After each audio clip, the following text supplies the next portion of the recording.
नमस्कार।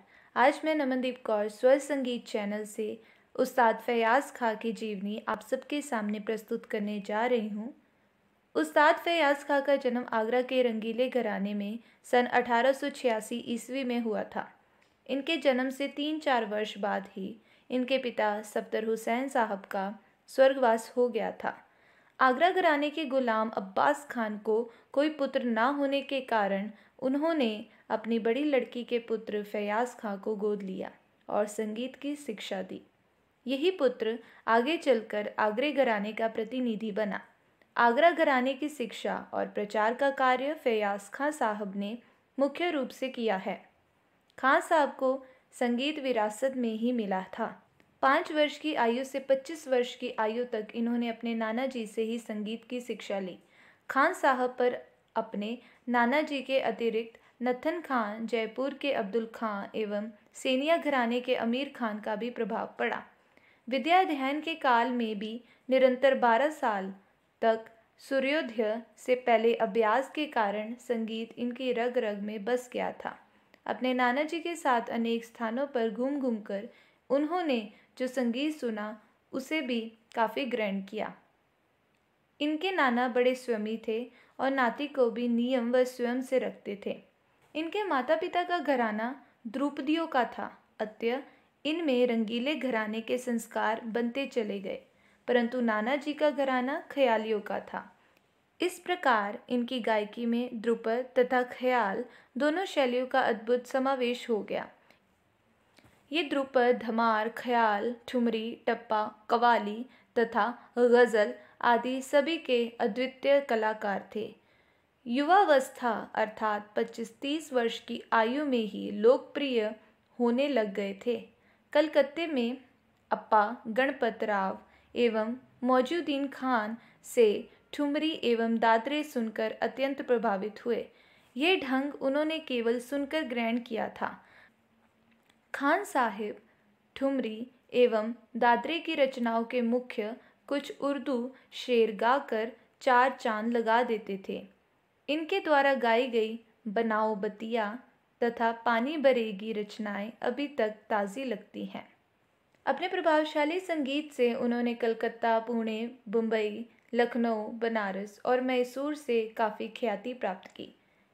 इसके परिणाम स्वरूप इनकी नियुक्ति बड़ौदा दरबार में हुई। उन्होंने समस्त भारतवर्ष में संगीत के कार्यक्रमों का प्रदर्शन किया है। इनकी प्रसिद्धि इतनी बढ़ी कि सन 1938 ईस्वी में उन्हें मैसूर दरबार में आफ्ताब-ए-मौसीकी की उपाधि से नवाजा गया। उस्ताद रज़फ़ अली खां, फ़िदा हुसैन खां, अलाइदिया खां, मुश्ताक हुसैन खां, मोहम्मद सिद्दीक़ खां, मियाँ जान तथा उस्ताद अब्दुल करीम खां आदि विद्वानों का इन पर बहुत प्रभाव पड़ा। फैयाज़ खां को प्रकृति ने घन, मंद और गंभीर कंठ दिया था। लय और ताल पर इनका पूर्ण अधिकार था। खान साहिब थिरकुवा इनके लिए कहते थे कि ये तो लय के बादशाह हैं। इनकी तानों में गहराई एवं विविधता थी। ये स्वर, भाषा, अर्थ, भाव तथा लय सभी का आनंद लेकर गाते थे।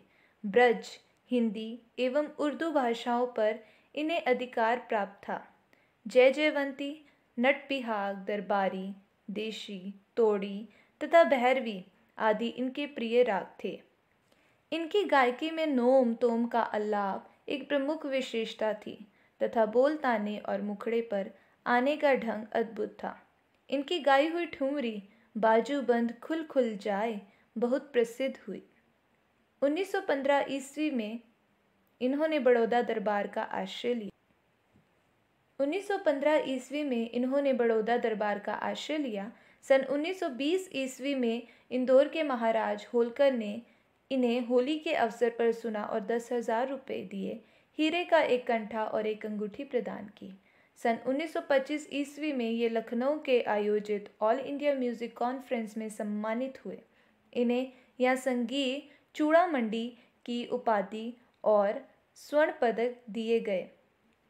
इनको जोधपुर, जयपुर, पालनपुरा, इडर, चंपानगर, वनैली तथा महिषादल आदि रियासतों में सम्मानित किया गया।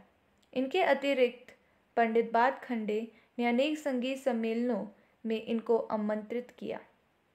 इलाहाबाद में एक संगीत सम्मेलन में इन्हें संगीत भास्कर और संगीत सरोज उपाधियों से सम्मानित किया गया।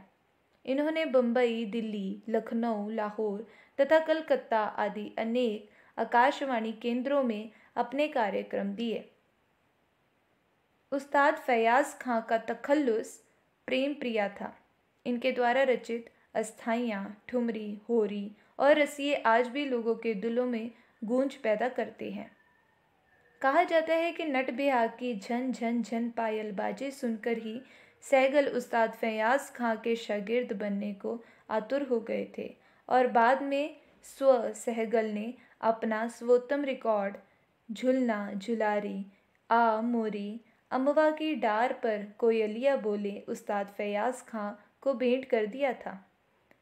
इन्होंने प्रेम प्रिया के नाम से लगभग 250 गीत की सुंदर रचना की है। इन्होंने अनेक शिष्य तैयार किए, जिनमें से श्री रत्नाकर, निसार हुसैन खां, दिलीप चंद्र बेदी, अजमत हुसैन, बशीर खां, अता हुसैन तथा स्वामी बल्लभदास आदि उल्लेखनीय हैं। स्वर्गीय विलायत हुसैन खां ने भी इनसे काफ़ी शिक्षा प्राप्त की थी।